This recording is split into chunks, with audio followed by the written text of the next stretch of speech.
Alhamdulillah, Alhamdulillah, nahmaduhu wa nasta'inuhu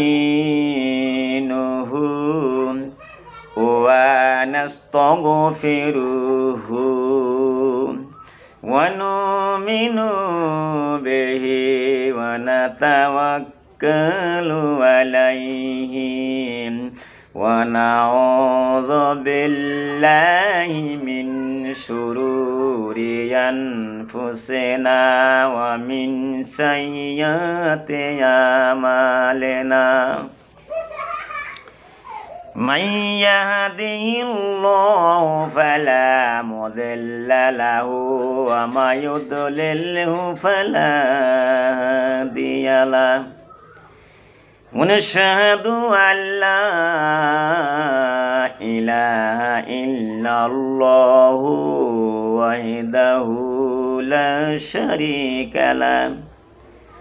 Wa nashhadu anna sayyidina wa maulana Muhammadan abduhu wa rasuluhu.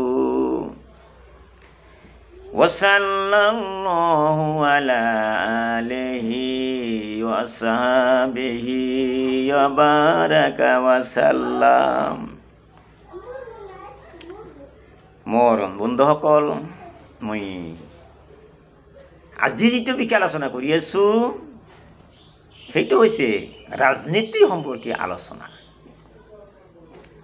তাৰ আগতেই মই আল্লাহৰ প্ৰশংসা কৰিছোঁ, আলহামদুলিল্লাহ, আৰু বিষ্ণুৰ দৰুদ পঢ়িছোঁ সাল্লাল্লাহু আলাইহি ওয়াসাল্লাম। ৰাজনীতি সম্পৰ্কীয় আলোচনা, ৰাজনীতিৰ বিষয়ে আলোচনা কৰি আছোঁ। বিশ্বৰ জমিনত যিমান কাণ্ট্ৰি আছে, যিমান ষ্টেট আছে, যিমান ডিষ্ট্ৰিক্ট আছে, গোটেই পৃথিৱীৰ মাটি কাৰ? একমাত্ৰ আল্লাহ তাবাৰক তাআলা মাটি, আল্লাহ তাবাৰক তাআলাৰ সম্পত্তি। এইটো কোনো মানুহৰ নহয়, কাৰণ মানুহে জন্ম হোৱাই নাছিলে, মানুহে মাকৰ গৰ্ভত আছিলে। মাকৰ গৰ্ভৰ পৰা পৰি যেতিয়া গৰ্ভৰ পৰা খালাস হ'ল, তেতিয়াই এই মাটি দেখিবলৈ পালে। মাটিখিনি কোনে সৃষ্টি কৰিছে? সৃষ্টিকৰ্তা আল্লাহ তাবাৰক তাআলা এই মাটিখিনি সৃষ্টি কৰিছে।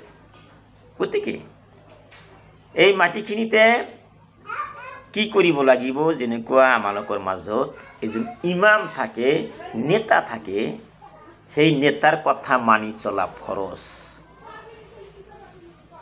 নেতা যিটো আদেশ কৰিছে, নিষেধ কৰিছে, সেইবিলাক মানি চলিব লাগিব।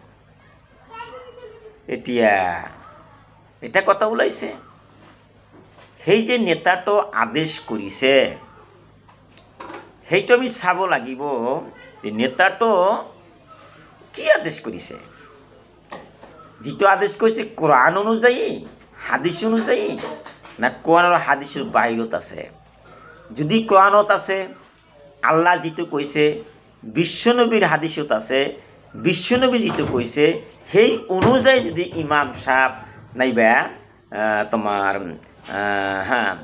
যদি সেই নেতাই আদেশ নিষেধ চলাই থাকে, তেনেহ'লে তাৰ লগত যিবিলাক মানুহে থাকিব, দেশৰ মানুহে মানি চলিব লাগিব।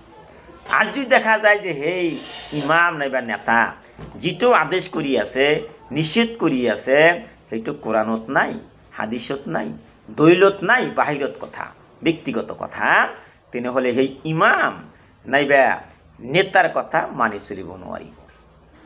কাৰণ সেইটো ইমাম নাইবা নেতাৰ কথা মানি চলাটো ৱাজিব নহ'ব, কাৰণ তেওঁতো কোরআন বিশ্বাস কৰা নাই, হাদিসক বিশ্বাস কৰা নাই, নিজে নিজে এটা কথা বনাইছে। গতিকে মন কাণ দিব লাগিব। আৰু এটা কথা মই ক'ব বিচাৰিছোঁ যে এই যে যুদ্ধক্ষেত্ৰ, এজন মানুহক প্ৰথমত ক'ব, হে ভাইজান তুমি কি কৰা? ভাইসকল তোমালোকে আল্লাহক বিশ্বাস কৰা, সৃষ্টিকৰ্তাক বিশ্বাস কৰা, ৰিজিক দাতাক বিশ্বাস কৰা। কোনে ৰিজিক দিছে? কোনে সৃষ্টি কৰিছে? কোনে তোমাক যোগদান কৰিছে? সেই সৃষ্টিকৰ্তাক বিশ্বাস কৰা। যদি সেই মানুহজন বিশ্বাস কৰে ধৰ্ম গ্ৰহণ কৰে, ইছলাম ধৰ্ম গ্ৰহণ কৰে, তেওঁতো মুছলমান হৈ গৈছে, তালাক বিশ্বাস কৰিছে, গতিকে তেওঁৰ লগত আৰু যুদ্ধ কৰিব নোৱাৰিবা, তেওঁক শাস্তি দিব নোৱাৰিবা, তেওঁতো আল্লাহৰ ৰাস্তাত আহিছে। গতিকে এনেকুৱা কথা। আৰু এটা কথা, বিভিন্ন ঠাইত জেহাদ হৈছে যুদ্ধক্ষেত্ৰ, তাত মানুহে পলাই যায়, লোকে মানে যুদ্ধৰ পৰা পলায়ন কৰে। যিটো মই কিতাপত পাইছোঁ, যুদ্ধক্ষেত্ৰৰ পৰা কেতিয়াও পলাব নোৱাৰিবা, যুদ্ধ কৰিয়ে থাকিব লাগিব। আৰু যুদ্ধ যে কৰিবা সেইটো আল্লাহৰ ৰাস্তাত হ'ব লাগিব। গতিকে মই যিখিনি ক'লোঁ এইখিনি সমাপ্ত কৰিলোঁ। আখিৰু দাৱানা আনিল হামদুলিল্লাহি ৰাব্বিল আলামিন।